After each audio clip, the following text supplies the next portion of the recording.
बिताई लेबू हो।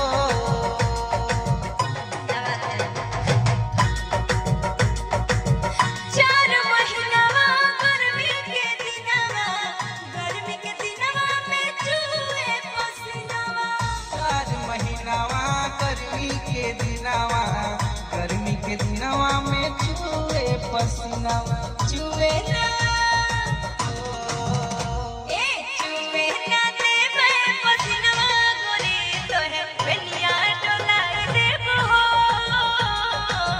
ई झुलनी के छैया गोरी दुपहरिया बिताई लेबू हो।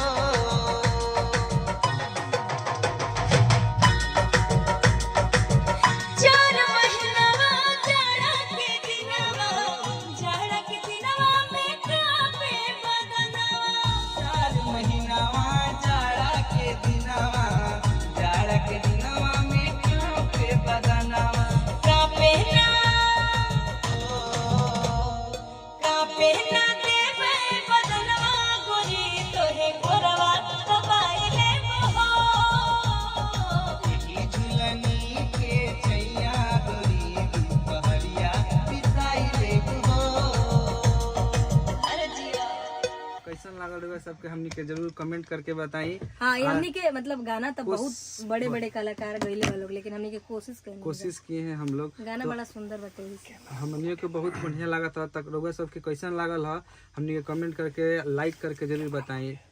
ई वीडियो रउआ देख रहल बनी अपू कैमरा जे करता मुन्ना मधुर जी हमारे कैमरे के पीछे हैं। बहुत सुंदर सिंगर, अब बड़ा बढ़िया गावेलन भी।